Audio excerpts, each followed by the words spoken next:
बिस्मिल्लाहिर्रहमानिर्रहीम। अस्सलामुअलैकुम नाज़रीन इकराम,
घोड़ों पर सवार वहां से गुजरते दिखाई देते हैं। इसके बाद वो सब उनके पीछे रवाना हो जाते हैं। बामसे और उस्मान तेज रफ्तारी से अपनी मंजिल की जानिब रवाना है।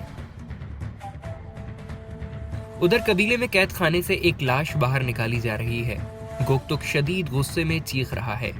बुरान उससे कहता है कि हमें फौरन फ्लातियुस की तलाश में निकलना चाहिए। तो गोकतुक कहता है कि अगर हम उसे तलाश ना कर सके तो हम उस्मान साहब को कोई वजाहत पेश नहीं कर सकेंगे। और फिर वो अपने सिपाहियों के हमरा फ्लातियुस की तलाश में निकल जाता है। उस्मान और बामसी खुफिया जगह पर मौजूद हैं जहां पर अमानतें रखी हुई हैं। उस्मान उस जगह का और फिर उन अमानतों का जायजा ले रहा है। बामसी कहते हैं कि ओगोज अपने बच्चों के लिए 3 कमाने और 3 तीर छोड़ के गए हैं। उसके बच्चे इन कमानों और तीरों से दुनिया फतह करते जाएंगे। उन्होंने रियासतें कायम की, वो निज़ाम लाए और रिवायात की पासदारी करते हुए अमन को फरोग दिया। अब जिसके पास ताकत है, जिस पर रिवायात का सूरज चमकता है, वही अजीम तुर्क खाकान बनेगा और पूरी दुनिया उसकी अताअत करेगी। फिर वो ठहर कर कहता है कि जब सल्जूक सुल्तान को कुसिदाग में शिकस्त हुई तो अजीम तुर्क रियासत ख़त्म हो गई और निज़ाम बिखर गया। विरासत ख़त्म हो गई, तुर्क कबाइल बिखर गए। लेकिन अब वक्त आ गया है उस्मान कि निज़ाम बहाल हो और कबाइल फिर से मुत्तहिद हो। आपने इन दस्तावेज़ात को देख लिया। इनमें लिखा है कि मंगोलों को इस सरजमीन से कैसे निकालना है। जब अनातोलिया एक बार फिर तुर्कों का मस्कन बन जाएगा तो वहाँ कैसा निज़ाम कायम किया जाएगा और बिखरे हुए कबाइल किस तरह मुत्तहिद होंगे। अब से ये जिम्मेदारी आपकी और आपकी औलाद की है। उस्मान कहता है कि मैंने सारी अमानतें अपनी अमान में ली। अब मैं इनकी जान से ज़्यादा हिफाजत करूँगा। मैं सख्त मेहनत करूँगा और तुर्कों की एक आलमी रियासत कायम करूँगा ताकि तुर्कों को फिर से उरूज हासिल हो। बामसे कहते हैं कि आपके दादा सुलेमान शाह और बाबा अर्तुगरुल गाजी भी आपसे यही उम्मीद करते हैं। इसके बाद वो दोनों बगलगीर हो जाते हैं और फिर उस्मान वहां से चला जाता है। उधर कबीले में बाला खातून सरदार की बीवी की हैसियत से अपना पहला इजलास करते हुए कहती है कि उस्मान को सिपाहियों के साथ साथ आलिमों की भी जरूरत है। मैं कबीले में असातिज़ा को लाऊंगी ताकि आपके बच्चे तलवारों के फन के साथ साथ इल्म की रोशनी से भी आरास्ता हो सकें।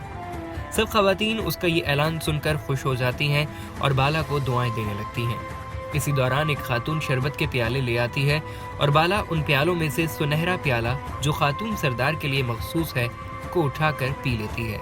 फिर दिखाया जाता है कि तारगुन खातून एक खास किस्म का जहर बनाकर बाला के प्याले में डाल रही है। फ्लातियुस निकोला के किले में दाखिल होता है तो वो बहुत खुश होता है और उससे कहता है कि मेरे दोस्त फ्लातियुस, आपका दौरा काई कबीला खत्म हो गया, बताइए वहाँ क्या सूरत हाल है। तो फ्लातियुस उससे पूछता है क्या मुझे तुमने बचाया? तो निकोला कहता है नहीं, मैं काई कबीले पर हमला करने ही वाला था, पर पोप के जासूसों ने काम आसान कर दिया। फ्लातियुस कहता है कि उस्मान सरदार बन चुका है, उसके पास अब सिर्फ चंद सिपाही नहीं बल्कि पूरी फौज है। याबू करसलान भी उसका हिमायती है, पर अब चूंकि उस्मान पर तमाम काइयों की जिम्मेदारी है, लिहाजा किसी भी काई को तकलीफ देना उस्मान को ईजा पहुंचाने के मुतरादिफ है। तो निकोला कहता है बिल्कुल फ्लातियुस, बिल्कुल, और अब तुम एक नई जंग की तैयारी करो जिसमें जीत सिर्फ हमारी होगी, और हाँ, तुम्हें उन चरवाहों की जूते उतार देने चाहिए। ये कहकर निकोला वहां से चला जाता है। उस्मान यहाँ फ्लातियुस के फरार हो जाने पर गोकतुक और बोरान अलब पर शदीद बरहमी का इजहार करते हुए कह रहा है, पहले ही दिन इतनी बड़ी गलती कैसे हो सकती है? अब हम क्या करेंगे? तुम सिर्फ एक आदमी पर निगाह नहीं रख सके? इसी दौरान दोनदार और साउची वहां आ पहुंचते हैं और दोनदार कहता है, सिर्फ एक आदमी नहीं, वो फ्लातियुस था जिसने हमारे बेशुमार सिपाहियों को शहीद किया है और जिसे मेरे भतीजे ने बड़ी मुश्किल से कैद किया था। उस्मान गोकतुक और बोरान से कहता है कि निकल जाओ यहाँ से, और वो वहां से चले जाते हैं। इसी दौरान बाला खातून सरदारी खेमे में दाखिल होती है और उसकी हालत गैर होती नजर आ रही है और फिर वो बेहोश हो जाती है। सलजान खेमे में दाखिल होती है और भागी भागी बाला खातून के पास पहुंचती है और फिर उस्मान से कहती है कि ये सांस नहीं ले रही उस्मान, ये सांस नहीं ले रही। इसी दौरान तारगुन खातून वहां पहुंच जाती है और कहती है कि मुझे देखने दे, शायद मैं कुछ मदद कर सकूं। कुछ देर मुआयना करने के बाद वो कहती है कि इसे जहर दिया गया है, मैं फौरन इसके लिए तरियाक बना कर लाती हूँ, और वो वहां से चली जाती है। तो सलजान खातून कहती हैं कि उस्मान, क्या हम इस मशकूक औरत पर भरोसा कर सकते हैं? कुछ ही देर बाद तारगुन हाथ में कोई दवाई लिए दाखिल होती है और बाला को पिला देती है। इसके बाद वहां मौजूद हर कोई दुआ में मशगूल हो जाता है। थोड़ी देर में बाला को होश आ जाता है। उस्मान अल्लाह का शुक्र अदा कर रहा है। तारगुन पुर उम्मीद और रोशन निगाहों से उसकी तरफ देख रही है कि अब उस्मान उसकी तारीफ करेगा, पर उस्मान कहता है, आयगल, गोंचा, तारगुन को जिंदान में डाल दो, उसने ही बाला को जहर दिया था। तारगुन हैरान रह जाती है और वो दोनों खवातीन उसे जिंदान ले जाने के लिए पकड़ लेती हैं। उधर जंगल में पेट्रोस और उसके साथी बामसी की घात लगाते उसके खुफिया अड्डे तक पहुंच गए हैं, जहां पर अमानतें महफूज हैं। कुछ सिपाही ज़ेरे ज़मीन उस अड्डे में दाखिल हो जाते हैं और उनमें से एक वहां पर मौजूद किताब उठाने के लिए जैसे ही हाथ बढ़ाता है तो बामसी उसका हाथ काट देता है। फिर वो दूसरे की तरफ बढ़ता है और ये कहते हुए कि इन आंखों ने ये खुफिया जगह देख ली, अब इन्हें और कुछ नहीं देखना चाहिए, उसकी आंखों में चुरा घूम देता है। कुछ और सिपाही वहां आ जाते हैं और बामसी उनसे डटकर मुकाबला करता है, जिसके नतीजे में वो सब जहन्नम वासिल हो जाते हैं और बामसी का हाथ शदीद जख्मी हो जाता है और उसे यकीन हो जाता है कि बेशक बाहर और भी सिपाही होंगे जिनसे उसका यूं मुकाबला करना मुश्किल होगा, लिहाजा अब उसकी मौत का वक्त आ पहुंचा है। वो अल्लाह से दुआ करता है कि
अगर तुम सरदार बन गए तो कोई तुम्हारे कबीले पर हमला नहीं करेगा और सब अमन से रहेंगे। आयगल तारगुन को सरदारी खैमे में लाती है, जहां उस्मान उससे कहता है कि मुझे थकाओ मत खातून, अपना गुनाह कबूल कर लो। वो कहती है कौन सा गुनाह? तो उस्मान कहता है कि तुम मुसलमान हो चुकी हो और अब इसलिए तुम्हें झूठ नहीं बोलना चाहिए। तारगुन कहती है कि मैं आपकी नज़रों में खुद की अहमियत पैदा करना चाहती थी और आपसे निकाह करना चाहती थी, इसलिए ये सब मैंने किया। आपके लिए तो मैं जहन्नम की आग में भी जल सकती हूँ। तो उस्मान कहता है लेकिन मैं तो जन्नत में रहने का आदी हूँ और एक फरिश्ता मेरे साथ रहता है। बाला ये सारी बातें सुन रही है। तारगुन कहती है कि काश मैं उसे ना बचाती, काश मेरे पास थोड़ा और जहर होता। इस पर उस्मान उसे एक थप्पड़ रसीद कर देता है और उसे कबीला बदर कर देता है। गोकतुक को भी उस्मान यही सजा देता है, तो वो उस्मान से शिकवा करता है कि एक गलती की सजा इतनी बड़ी, क्या सरदार ऐसा होता है? तो उस्मान उसे भी तमाचा रसीद करता है और गुस्से में कहता है यहाँ से दफा हो जाओ। फिर दोनों ही तारगुन और गोकतुक वहां से निकल जाते हैं। दोंदार बे कबीले वापस आ चुका है। बुरान उसे खबर देता है कि उस्मान बे आपसे मिलना चाहते हैं, तो वो उससे कहता है कि अच्छा मैं आ रहा हूँ। फिर दोंदार अपनी ज़ौजा को हिदायत देते हुए कहता है खातून हालात ज्यादा खराब भी हो सकते हैं और उस्मान मेरा सर कलम करने का भी हुक्म सादिर कर सकता है। अगर ऐसा हो जाए तो तुम यावुल करसलान से राब्ता करना और उसके साथ यहाँ से फरार हो जाना। दोंदार सरदारी खैमे में दाखिल होता है, जहाँ उस्मान, साउची, गुंदोज पहले से ही मौजूद है। उस्मान दोंदार से पूछता है क्या तुम्हें पता है चचा मैंने तुम्हें यहाँ क्यों बुलाया है? तो वो कहता है हाँ भतीजे मैं जानता हूँ, क्योंकि मैं निकोला से मिलकर आ रहा हूँ इसलिए। तो उस्मान कहता है चचा मेरे करीब आओ। जब दोंदार उसके करीब जाता है तो वो उसकी दस्तार को जोर से पकड़ लेता है और इस अंदाज से खींचता है कि दोंदार का गला दबने लगता है। फिर उस्मान पूछता है कि वहां क्या हुआ? तो दोंदार फंसी फंसी आवाज से कहता है कि उसे तुम्हारा सर चाहिए। मैंने रजामंदी जाहिर कर दी है ताकि वक्त आने पर तुम उससे अपने हिसाब से निपट सको। उस्मान को उसकी बातों पर यकीन नहीं आ रहा और वो कमान की डोर को मजबूती से बांधते हुए कह रहा है उन लोगों का खून जमीन पर गिरना नहीं चाहिए जिनका ताल्लुक सरदार के खानदान से हो, इसलिए उन्हें गला दबाकर मारना चाहिए और इसके लिए कमान की डोर से बेहतर कुछ नहीं। ये कहकर वो दोंदार के गले में कमान की डोर डाल देता है और उसे जोर से खींचना शुरू कर देता है और कहता है कि अब कोई गद्दार कबीले में बाकी नहीं रहेगा, मैं सबको मौत के घाट उतार दूंगा। इसी दौरान एक सिपाही वहां आकर इत्तला देता है कि बामसी बे कबीले आ चुके हैं और जख्मी हैं, इसलिए उन्हें शिफाखाने मुंतकिल किया गया है। उस्मान दोंदार को छोड़ देता है और चिल्ला कर कहता है आइंदा कोई भी काम मेरे इल्म में लाए बगैर मत करना, चाहे उस काम से मेरा फायदा ही क्यों ना हो। उस्मान बामसी के खैमे में पहुंचता है, जहां बामसी उसे अर्तुगरुल की वसीयत पेश करता है, जिसमें लिखा है कि वो चाहते हैं कि सरदार उस्मान ही बने। उस्मान बामसी से कहता है कि आपने मुझे ये पहले क्यों नहीं बताया? तो बामसी कहता है कि अर्तुगरुल साहब ने अब्दुल रहमान को वसीयत की थी कि सरदार मुंतखब होने तक किसी को ये नहीं बताना। फिर बामसी कहता है कि क्या आपने वसीयत को मुकम्मल तौर पर पढ़ लिया उस्मान? तो उस्मान कहता है जी, बाबा ने हुक्म दिया है कि मैं दूसरी शादी कर लूं और जल्द अज जल्द अपना वारिस इस दुनिया में ले आऊं। बामसी कहता है कि बेशक उन्होंने दुरुस्त मशवरा दिया है, लेकिन उस्मान सोच में पड़ जाता है। दोंदार अपने खैमे में दाखिल होता है और उस्मान के सलूक से अपनी ज़ौजा को आगाह करता है। फिर वो कहता है कि अब हमें उस्मान और बाला को यकीन दिलाना होगा कि हम उनके साथ हैं, और जब वो हम पर यकीन करके हमें नज़रअंदाज करेंगे तब हम उन्हें सबक सिखाएंगे और अपना बदला ले लेंगे।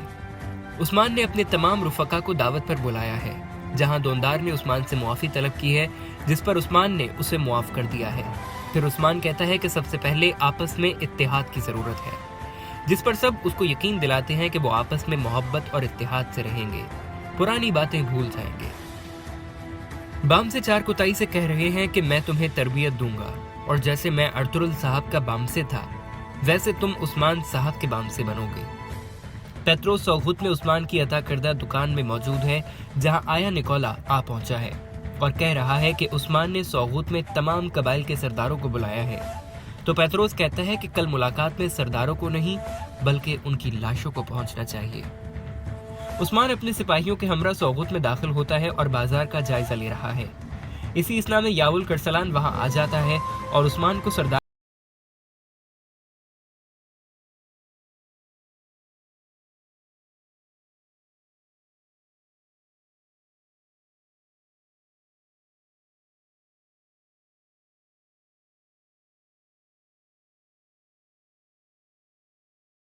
की लाशें आ जाती हैं, जिनके साथ कागज पर लिखा होता है कि ये तो अभी शुरुआत है, एक भी तुर्क नहीं बचेगा। तब उस्मान निहायत ही गुस्से में कहता है, अगर मैंने इसका बदला ना लिया और ये करने वालों का कलेजा निकाल ना लिया तो मुझे अर्तुरुल गाजी का बेटा उस्मान ना कहना। और इसी के साथ किस्त अपने इख्तिताम को पहुंच जाती है।